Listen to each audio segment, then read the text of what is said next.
I'm not interested. I'm not interested in anything. But Bhagavatam, now he's interested.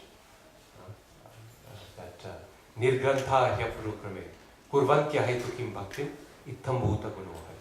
Atma ramascha mudayo. Even the Atma Ramas, they're attracted to Srimad Bhagavatam. So, that is where the Bhagavatam begins. Right? Dharma projita kaitava. We're not going to discuss anything that is just pleasing to hear, but not really good for you. We're not going to pander to anyone's tastes or wishes. And I'll give you one concrete example of this. The story of Lord Ramachandra, 9th canto of Srimad Bhagavatam, we find the Ramayana there. And already when the Ramayana begins, when Shukadev Goswami begins telling about Lord Ramachandra's story, he begins by telling Maharaj Parikshit, dear king, you've already heard this story many times.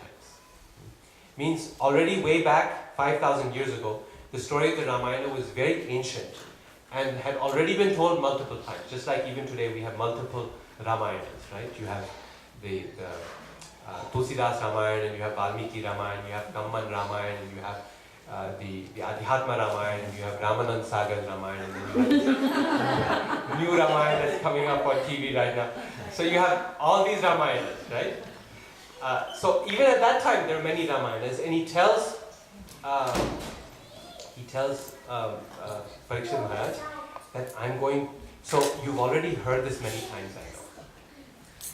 Therefore, I'm going to tell the story in brief. Now, this is a very good test, this story, of what the Bhagavatam is really about. What Shukadev Goswami is actually interested in. Because since the story is already known, so we know already that there's no question of trying to explain to Maharaj Parikshit who Ram is and who Sita is. That has already been done. So the only things Shukadev Goswami is going to talk about are the things that he is really interested in, as an Atma Rama. In other words, what is unique about Bhagavatam amongst all other scriptures, you can see in the story of the Ramayana, because that story already begins with the assumption that you know the story. So we're not going to try to repeat anything that's found in other scriptures. So he must have something fresh to add. What is that fresh addition? It's a very useful study. To study 9th canto Bhagavatam, I encourage you to do it and read Ramayana and see what is it that Shukadev Goswami actually focuses on. What's the essence here of Bhagavatam? What is Bhagavatam's own interest? What is it presenting that others do not present in their depiction of Ramayana? I'll tell you several things, but right now I just want to mention one thing. The story of Ram and Sita Devi becoming separated from Lord Ramachandra. He becomes so upset and he looks for her everywhere. And he becomes angry and sad and he fights with Ravana. And they come back to Ayodhya and the story is over. And you know the lesson that Shukadev Goswami takes from all of this? The moral of the story? He says, from the story of Lord Ramachandra, the normal moral of the story is what? This is how an ideal man should live. This is the extent to which a husband should go to protect his wife. This is how the wife should be faithful to the husband. You know the moral that Shukadev Goswami draws from the story? He says, from here we see what is the result of a person who is too attached to family. Means this is how much you're going to have to suffer. If you have all this attachment, your attachment is directly proportionate to your suffering. And we become also attached to our husband and wife and kids and so on. And one day you're going to have to run around all over the world after them. And you'll be in so much misery separated from them. Whether Ravana comes in our life or not, one day we're all going to lose them, right? It's all going to be, we're going to be separated at the moment of death. And the suffering is not going to be any less. Now think about it. I mean, initially when you hear it, you think, oh my God, that's terrible. I mean, it sounds even offensive, no? That from Lord Ram we can learn what is the fate of a person who is too attached to family. Like what we should not do. But again, Bhagavatam's point is, look, if you don't like it, go somewhere else. Means This is the message that's going to lead you towards liberation. If you want to hear that you should all be happy in family life and give each other good hugs and take care of your family and work hard, anyone can teach you that. Right? Your moral science instructor in school can tell you that. Don't come to Bhagavatam for that purpose. We're giving you something better. Dharma projita kaitava. We've already rejected the false, cheating notion that you can actually be happy in this mature world through family life. We're not saying you give up your family. We're not saying like everyone needs to have shikha. That's not the point. No, you should do your duty, no doubt. But what we're giving up is the false notion that doing that duty is going to make you happy. You or your family. So if you want to be happy, let's try something else. Right? Let's not run around our family like Lord Ramachandra did. Let's ultimately go to the forest and say, Hare Krishna, goodbye. Right? No, he says, I'm joking here. But the point is, you see, renunciation. Bhagavatam is teaching about Vairagya. So, many times you'll find that the Bhagavatam's message is very clear and very strong. And people will read it and they go, why is Bhagavatam speaking like this? But we have to understand that this is the criteria with which the Bhagavatam began. Dharma projita kaitava. We reject everything that is less than the best. Now, all of this sounds really depressing and it sounds really bitter. Bhagavatam is going to cut through everything I know and is going to try to give something that is a really bitter pill to swallow. Right? It sounds like really bitter medicine that's not sugar-coated. But in case we get too worried, the Bhagavatam dispels that notion. It reassures us again in the 3rd verse, where it softens the picture. It says, look, if you're willing to make the sacrifice necessary, your life is not going to be miserable. Here's what we can promise. Nigamakalpataror galitam phalam shukhamukhadamritadrava samyutam. Nigamakalpataror galitam phalam shukhamukhadamritadrava samyutam. Pibata bhagavatam rasamalayam muhoraho rasika bhuvibhavuka. Beautiful, beautiful verse. It says this Bhagavatam is Nigama Kalpataror Galitam Phalam. It is the ripened fruit of the entire tree of the Vedas. All of the Vedas, their ripened fruit, Nigama Kalpataru. The Vedas can satisfy all desires. They're Kalpataru. For every person at any level, they can make you happy. If you want the ultimate goal or a lesser goal, they can give you everything. Kalpataru. Galitam Phalam. They're the fruit. Not just any fruit. Galitam. You know, in Galitam, in Hindi, Gala Phal means something that is ripe. Overripe even. Just to the point where it's just all juice. Galitam Phalam. Shukha Mukhad Amrita Drava Samyutam. And it's been tasted by the mouth of the parrot. Shukadev Goswami. In India, they say that when the mango is bitten by a parrot, they become sweeter. Or another way to look at it is, the parrot will only bite into that mango which is sweet. Either way, it's the same result. Right? Shukadev Goswami is not going to go for anything lesser. We've already established that. Nigama kalpatarur galitam phalam. Now, tell me this. What is the purpose of growing a mango tree? You put the seed into the ground. The goal of the tree is what? Fruit, to get the fruit. So, the purpose of the Vedas, again, nothing wrong with the Vedas. But the whole purpose is, they ultimately have value if you can gradually work your way from Vedas to Upanishads to the Puranas and come to where? Srimad Bhagavatam. Then the Vedas have value. Because the fruit is the goal of the tree. Mango leaves are useful, no doubt. We hang them, decorate them. But the only reason the mango leaves are useful is because the mango is such a loved fruit. Right? This is why we use them. They're so auspicious and they're so nice. The fruit is the goal. Now, second question. Once you have the fruit, what do you get with the fruit? You get the juice, you get the pulp, Seed. the seed. And what's in the seed? The potency to have more. The entire tree. Means the goal of the tree is the fruit, and when you get the fruit, you get the entire tree with it. Yes? Means the goal of the Vedas is Srimad Bhagavatam. And once you have Srimad Bhagavatam, all the knowledge of the Vedas is right there within it. You probably, at this stage, you don't want Karma Kanda. You don't want all of that stuff. But if you want it, you can find it on the Bhagavatam. At this point, you probably don't want to know about history and science and geography and so on. But if you want it, it's there in Bhagavatam.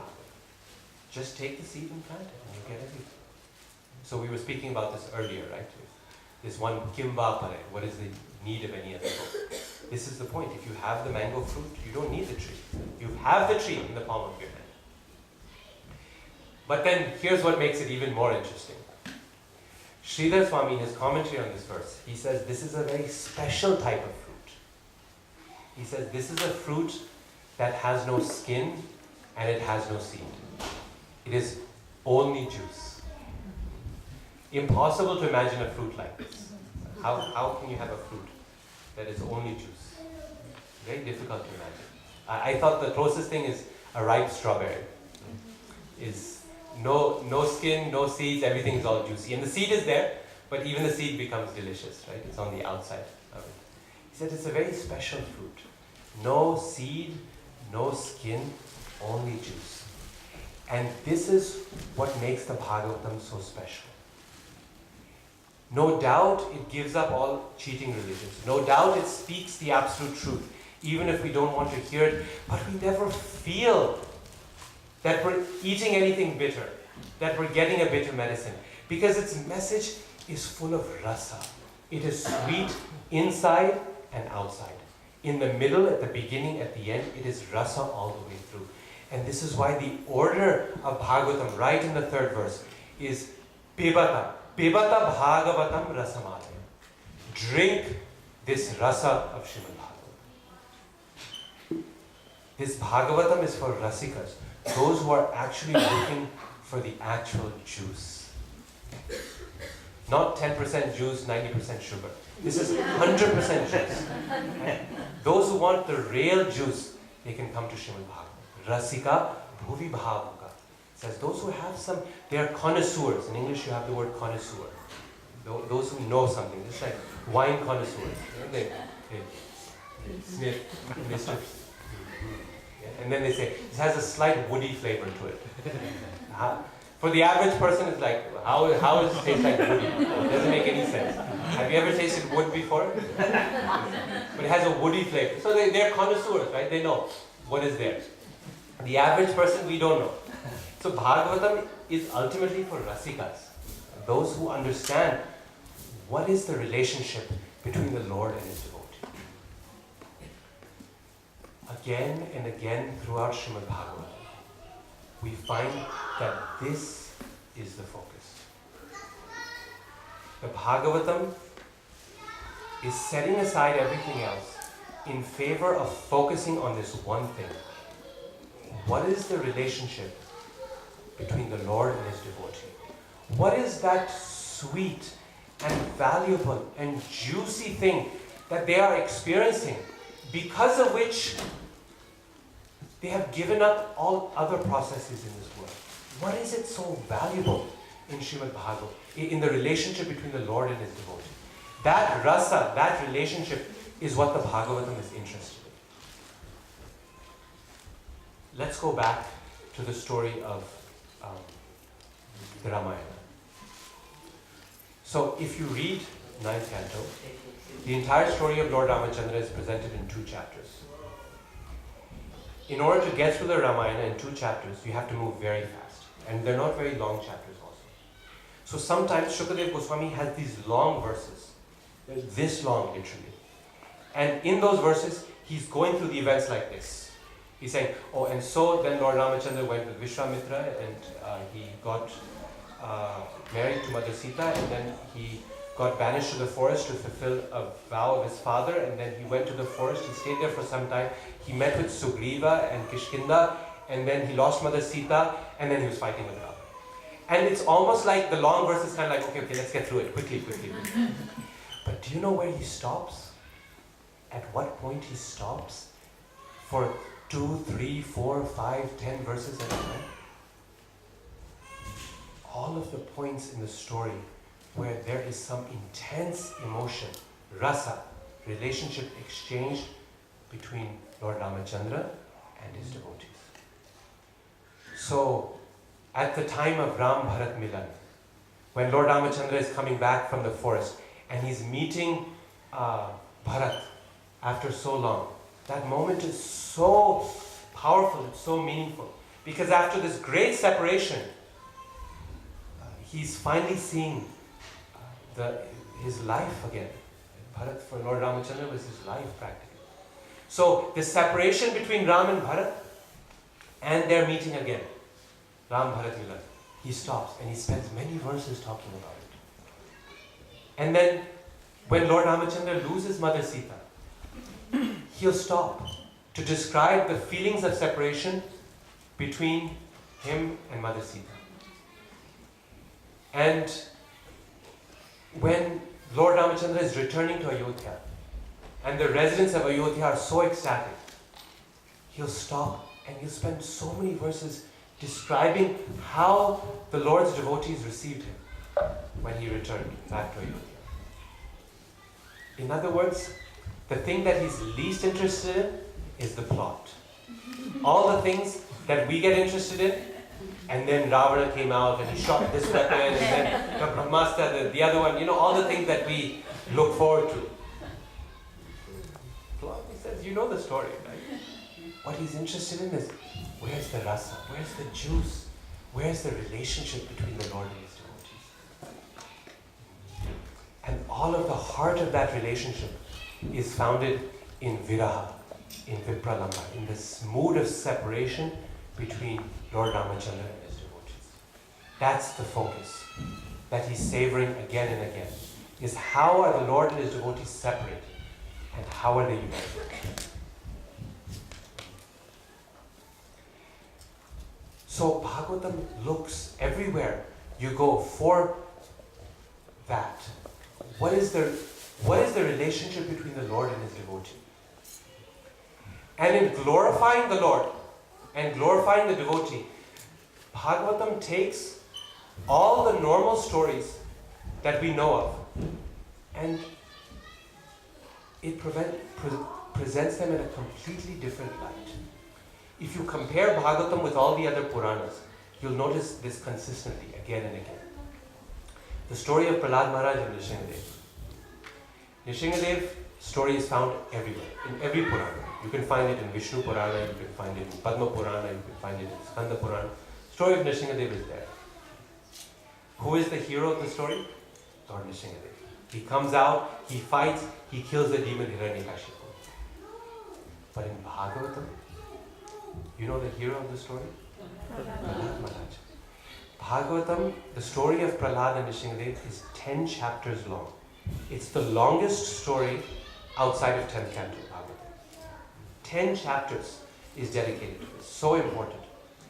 And of that, do you know how many chapters are dedicated to Prahlad? 7. 7 out of 10 dedicated to Prahlad. And Nishingadev gets 1 chapter. Oh yeah, and then he came and killed Hiranyakashipu. And let's get back to now Prahlad Maharaj's prayers. Prahlad is the hero of the story. When we first see Prahlad, when we first meet Prahlad in the Bhagavatam, you know what he's doing? He's in a state of complete ecstasy. His hair is standing on end, his voice is choking up. The Bhagavatam is saying sometimes he's dancing and sometimes he's very sad. Sometimes he's feeling the Lord's presence, sometimes he's feeling separation. This is where we meet him. He's in the middle of an intense experience of love for Krishna. He's experiencing all the bhavas, Ashta Sattvika Vikara. That's what Bhagavatam is interested in. And it describes Prahlad Maharaj's character through these 7 chapters, showing us what a wonderful devotee he is. and how he is the example that is worthy of following for all of us. The story of Vritrasura in Srimad Bhagavatam. Vritrasura and Indradev. You know this story? It's a story that is one of the oldest stories in the history of India. All the way back, the earliest scripture, the first scripture, Rig Veda. In Rig Veda, even the story of Vritrasura is found. And the hero of the story, again and again and again, Lord Indra. He's the one who kills Vritrasura and protects the world. In Bhagavatam also, Indra kills Vritra. But who is the hero of the story in Bhagavatam? Vritrasura. The two of them are fighting in the battlefield, and Indra is not succeeding. He's losing in the battle, and he becomes really depressed. I'm supposed to kill this demon, and it's not working. And he sits down on the battlefield and hangs his head and starts to mope. And Vritrasura comes to him and says, "Stand up, fight. It's your duty to kill me. And it's already been foretold you're going to kill me. So come on, do it. This is your service to the Lord." He's preaching to him. What is his duty? And you know how Indra responds? He says, "It's easy for you to say. You're a Mahabhagavata. You're a pure devotee. What do you know about people who suffer like us?" We do the same thing. No? Says, "Oh, you're a pure devotee. You can, we go to Guru Maharaj and we say, 'You're a pure devotee. Please help me. I'm suffering. I can't practice my Krishna consciousness. I can't do my sadhana. You can do it. It's easy for you.'" And Vritrasura says, "No, you got to do it. Stand up, fight. Focus on the Lord. Meditate on Him." And he turns out to be this big, big, big demon. Horrible, horrible looking face with a very, very soft heart. And such a gentle soul.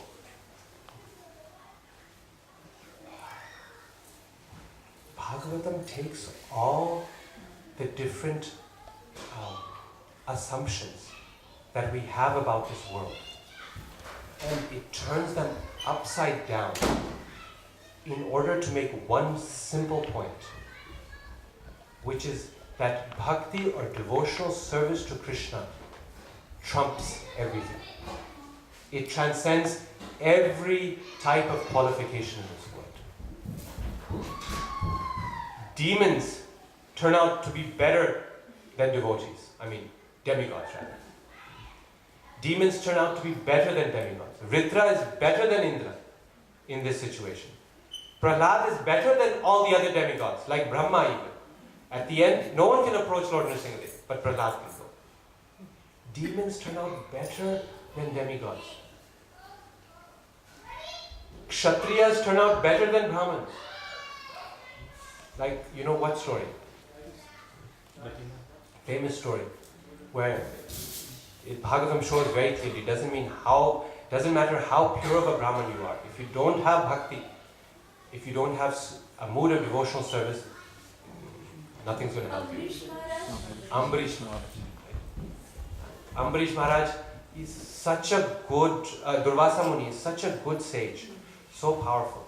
And yet, in front of Ambarish Maharaj, who's technically, from a material standpoint, he's in Maya. Right? He's a king, he's got a big kingdom, he's got a family. And Bhagavatam is saying, doesn't matter. So what if you're a Brahman, you sage, you're 10,000 disciples? That doesn't make a difference. What matters is, are you a devotee of the Lord? And he's running around the whole world. Bhagavatam is making a joke out of this great sage. Can you imagine how embarrassing it is? He's running around the whole world like crazy. His 10,000 disciples must be watching, thinking, what is Guru Maharaj doing? Running around like this, like crazy. And then he ultimately comes all the way down and falls at Ambarish Maharaj's lotus feet. When he goes to see Lord Vishnu to ask him to please remove the Sudarshan Chakra, Lord Vishnu gives this whole speech on his devotee. Beautiful verses. Sadhavo hridayam mahyam, he says. The sadhus, the devotees, they are my heart, and I am their heart. Therefore, you do something to them, I can't help you. Go say sorry to Maharaj Ambarish and he'll take care of you. Demons turn out to be better than demigods. Kshatriyas and Vaishyas and Shudras turn out better than even Brahmins. Children turn out to be better than adults. Dhruva Maharaj, Prahlad Maharaj. Wives turn out to be better than their husbands. In the traditional context, okay, husband is guru of the wife. And husband is pati. Wife is patni. Bhagavatam says, but when bhakti is concerned, it doesn't matter who's husband, who's wife. You know the story of the Brahmanas' wives in the 10th canto Bhagavatam? And the Brahmanas are there performing yajna, performing the fire sacrifice. And the fire is what? It's the mouth of the Lord. Agni is the mouth of the Lord. So you put grains into the fire. Swaha, you're feeding the Lord. Then the Lord comes with an open mouth and he says, feed me. I'm hungry. And he said, no, I'm too busy tending the fire. I cannot feed you because I'm feeding the fire. Krishna is saying, look, I'm right here. I've got my mouth open. You don't have to feed the fire. Put it directly here. No, we're doing our rituals. And then Krishna says to a cowherd boy, he said, they won't help you. They're too proud. They're too absorbed in the ritual. Go to their wives. They will help you. They will give you food. And they come to Krishna in the forest, risking everything, just like the gopis. They come in the forest to meet with Krishna and the cowherd boys, something they should not be doing by social status. They are Brahmanis. They should not be serving food to Vaishyas. It's the opposite. But Brahmanas don't feed the Vaishyas. They get served by them. They're breaking the rules of morality by going into the forest alone without their husbands. They're breaking the rules of caste by crossing and feeding the Vaishyas. They're breaking the rules of their duties as wife to their husband by going despite the fact that the husband said no. All of that they're doing, and in the end, Krishna blesses them. And he says, thank you so much. Go back to your village. And do not worry. Everyone there will honor you and they will all receive you very nicely. Krishna gives them this lesson. And he shows that if we serve Krishna, it's not like we lose everything in the material world. It's not like our whole material life goes to hell. No, he says, thank you for doing this. It was so wonderful. Now you go back, and I promise you, your husbands will receive you well. They will not be angry at you. Your family and your community will treat you with respect. Nothing will go wrong. And indeed, they go back, and their husbands sing these beautiful verses, in which the main word is dhik. Dhik means Sanskrit, oh fie on this. Oh, how useless this is. Alas. It says, how useless is our learning. How useless is our knowledge. How useless is our purity. How useless is our sacrifices. When the Supreme Lord himself was at our door, wanting to take food, we could not help him. We cannot help him. And even then, Bhagavatam says that they wanted to go to see Krishna, and they could not, because they were too afraid of Kamsa. Kamsa is not there in Vrindavan, but they're afraid he'll hear, and they'll get angry. He'll get angry at him. Can you imagine? Can you see the difference? The wives went with giving up all of those things, caste and duty and everything, into the forest alone. And the husbands cannot go, even being the rulers of the house, they cannot go because they're afraid of Kans who's sitting in Mathura. Bhagavatam makes it very clear. What's important here? Bhakti. Not your social status, not your age, not your birth, not your caste, none of that. The only thing that matters is your relationship with the Lord, your devotional service with the Lord. And whether you look at the story of Vritrasura, or you look at the story of the Ramayana, or you look at the story of Prahlad, that is what the Bhagavatam stops to focus on again and again and again. Have you ever noticed in reading Bhagavatam how many prayers there are in Srimad Bhagavatam? You've noticed? Like, I remember as a child when we were reading Bhagavatam, as kids you're interested in the plot, right? So Varahadev comes and then when's he going to fight with Hiranyaksha? You're interested in the plot. But the problem was, if you read Bhagavatam, you'll see the plot progresses one step, just half a step. It goes 2 verses of plot and then boom. Someone sees the Lord, again, there's 25 prayers. Oh Lord, you're the source of all creation, oh the material nature, this, that. Okay, my God, let's move quickly. Then 3 more verses of the plot. Then Hiranyaksha went here. Okay, again, something happened, prayers. Oh my Lord. And it was only later, I thought, here I am, rushing over the prayers, thinking, yeah, let's get to the story. And yet, Shukadev Goswami and Maharaj Parikshit seem to be only interested in the prayers, right? Otherwise, why are they spending so much time with these prayers? Means, what am I missing here? Why are these prayers so many in Srimad Bhagavatam? And then, if you look back at these prayers and you read them carefully, you start to realize that actually the heart of Srimad Bhagavatam is present in these prayers. Why? Because in each one of the prayers, you find that the devotee who is praying is expressing their personal relationship with Lord Krishna in those prayers. When we don't read carefully, it sounds like the prayers are generic. Like all the prayers come with some standard things. You are beyond the modes of material nature. You are the creator of the material and spiritual worlds. You are this, you are that. And then at the end you might get one thing. That is individual. Now please help me from the Brahmastra, which is ready to kill me. But actually, it's a superficial reading. If we read carefully, we'll find that in every prayer, the devotee is expressing, is glorifying the Lord in terms of how they know the Lord and their personal relationship with the Lord. And when you read the prayers like that, they suddenly become so meaningful and so interesting. You realize, I'm getting a window into a very intimate relationship here.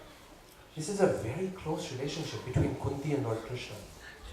And I'm getting a first-hand view of this. Right? I'm getting ringside seats and I can see how Mother Kunti is feeling towards Krishna. Right? Her prayers to the Lord are very different than Maharaj Yudhishthira's prayers. You'll see when Maharaj Yudhishthira prays to Krishna, it's all has to do with being the king and royalty and how the Lord is helping, facilitating in the process.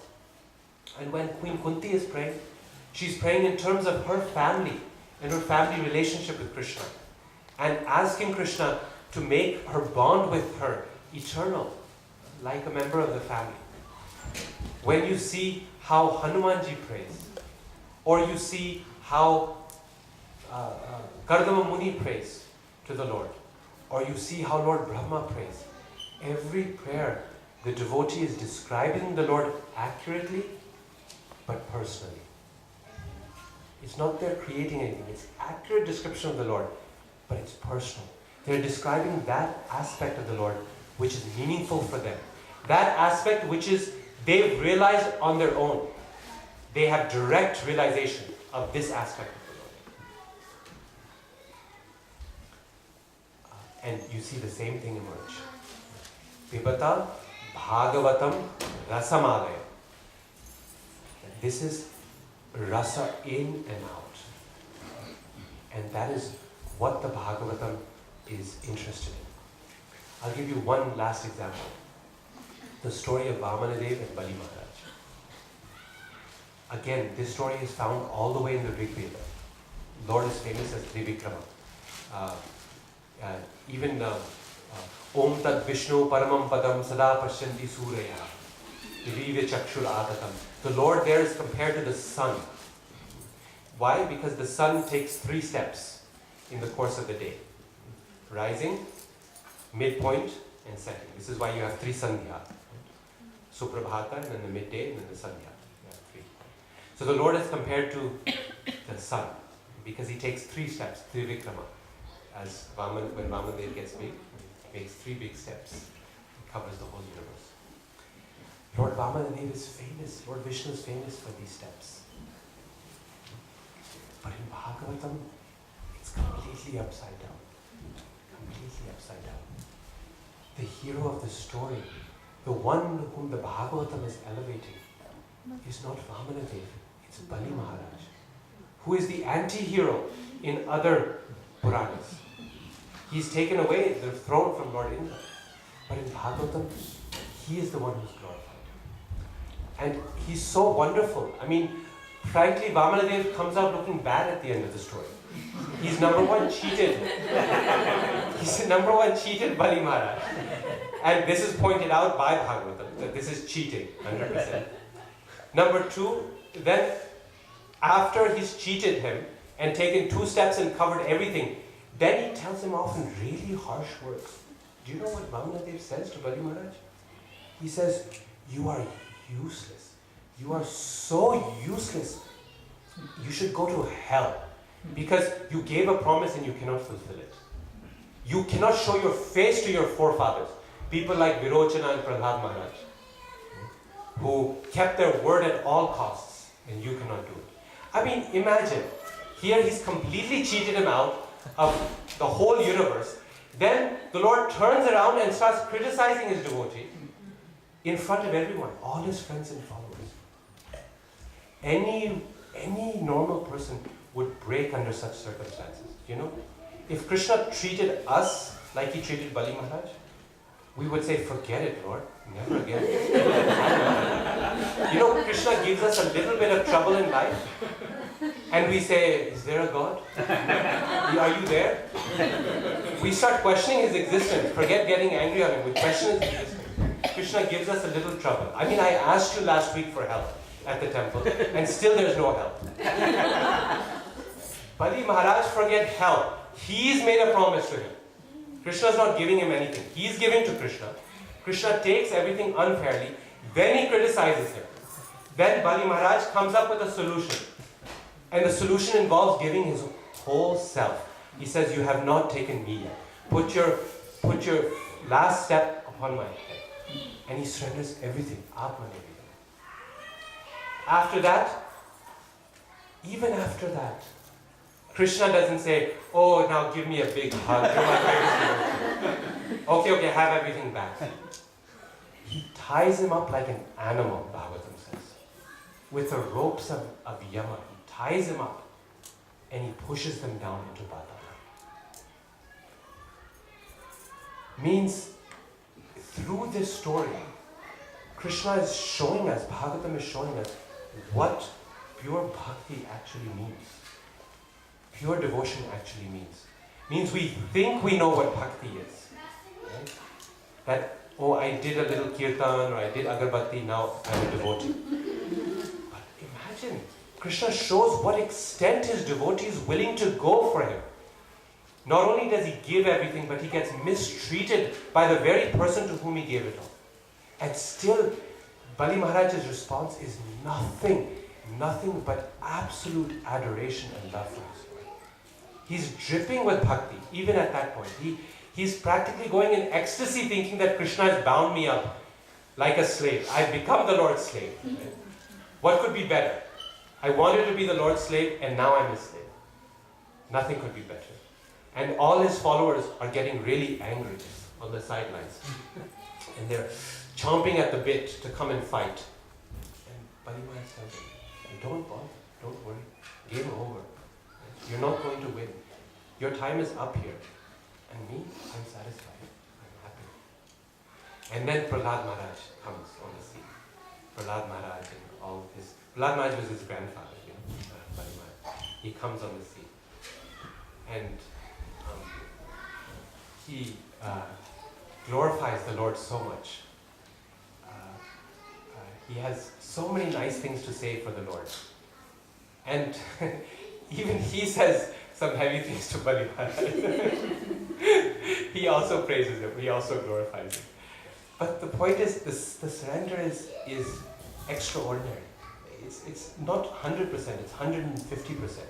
His surrender to the Lord. Right? Everything. He's giving up not just his body, not just his kingdom, he's giving up his entire false ego also. Everything he's given up. And he's a demon. Right? He's a demon. He's born in a demon family. He spent his life fighting with Indra. Bhagavatam makes the point crystal clear again and again and again. Crystal clear. Bhakti trumps everything. It goes beyond everything. And what we are interested in is that relationship between the Lord and the devotees. We want to get a handle on what is that relationship that lets the devotee do things like that, like Bali Maharaj. That allows Krishna to treat someone like that and still that devotee continues to love Krishna. What is that relationship we're talking about here? Same thing, Bhishma Dev, when the Pandavas are there at his deathbed, the beginning of Bhagavatam, first canto. Bhishma Dev is wondering, he's marveling, he's saying, oh, how amazing it is. You are all personal friends of Krishna, and yet you went through so much. Like, he's also marveling at this relationship. Like, what is the connection between the Lord and his devotees? I don't understand. Because in any other relationship, this would be the recipe for that relationship to be finished forever. You know, like if anyone else treated you like that, husband, wife, mother, child, anyone, there's a limit. At some point you would say, you know, okay, that's enough. I've had enough. But there's something about this relationship that is unusual. And that is the rasa. Pipata Bhagavatam Rasamalaya. Just drink this rasa of Srimad Bhagavatam.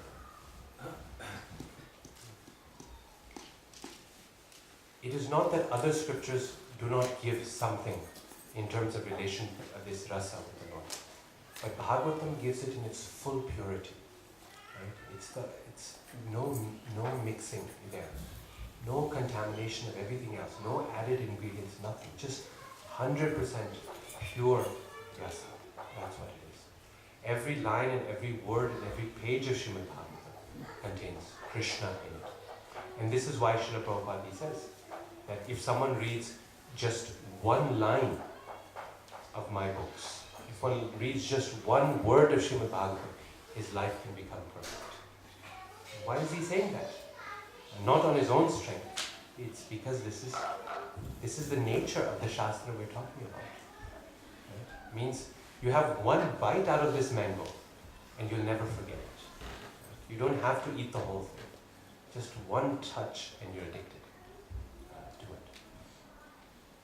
And this is why Shukadev Goswami comes back to it. Right? Even though he's an Atma, he returns to Srimad Bhagavatam. So, when it comes to content, Bhagavatam is a completely unusual book as well. Completely unique. We looked at it in terms of all its external characteristics. But when you look at its content and you look at its method, you don't find another book that behaves in the same way, that provides the real essence with 110% purity. No other book does it. It's gold that has been melted down until it is 100% pure gold, which is impossible to achieve in this material world by material means. Bhagavatam is providing us with that 100% goodness. So I'm going to pause here and see if you have any questions or comments or thoughts. Any suggestions from your own reading of Bhagavatam? Yes. When Bali Maharaj went against his spiritual master and decided to give everything to Vaman Dev, he was glorified by the demigods though. They showered flowers and they glorified him, right?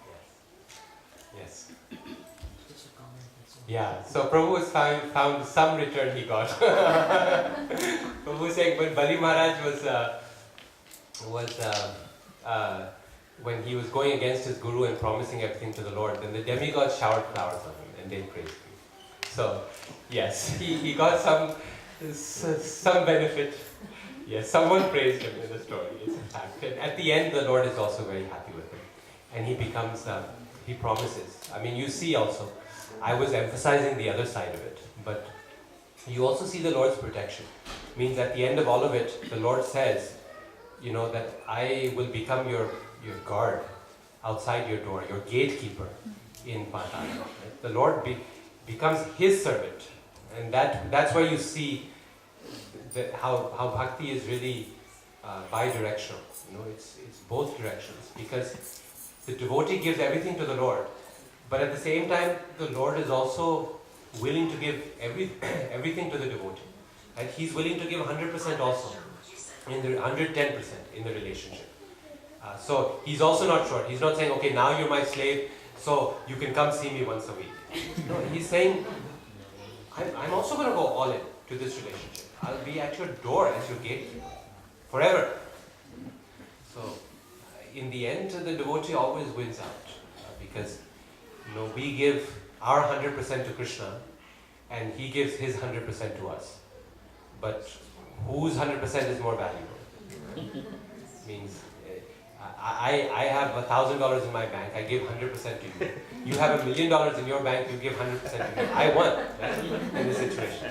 Technically it's an equal trade, but in the end the devotee always wins, because the Lord is everything to him.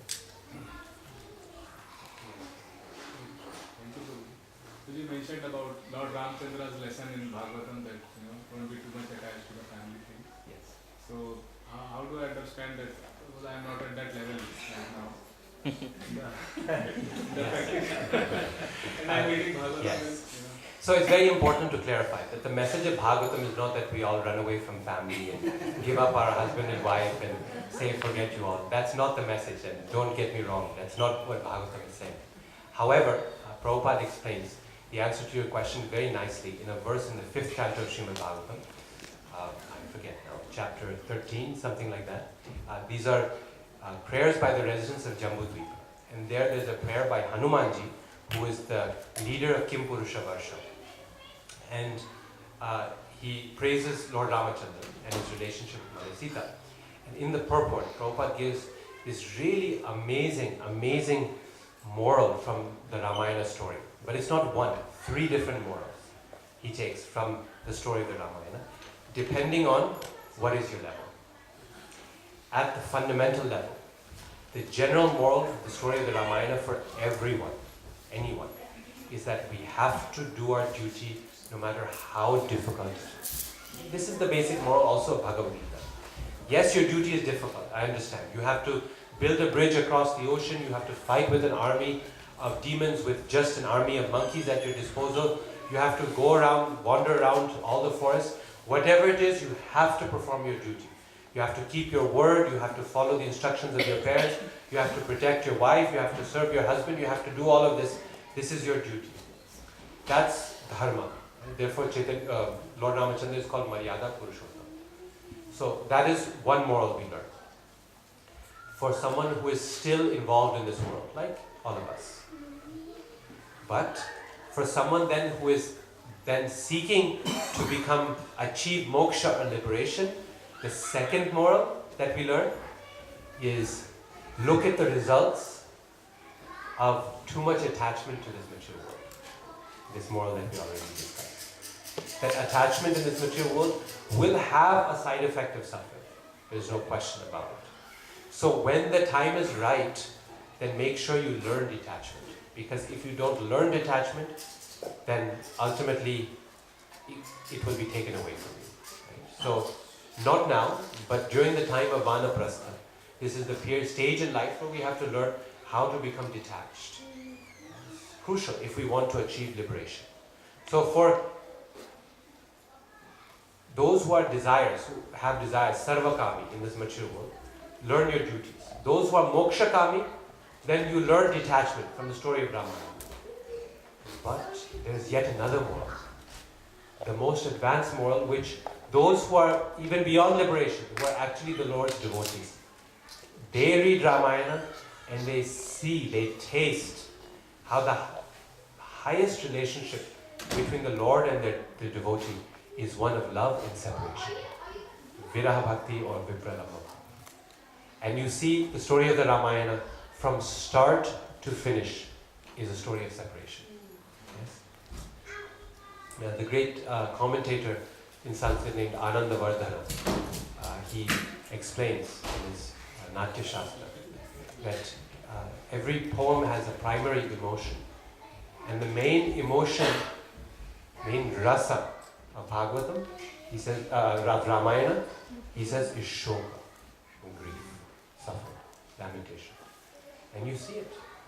From a material perspective, it's really sad. It's a sad story. It means at every stage, right? How much do you know about Lord Ramachandra's childhood? All the fun things he used to do with his parents. Nothing, right? But Krishna, you know everything. You know his birth, then you don't hear about his childhood. What's the first major incident you hear about? Vishwamitra.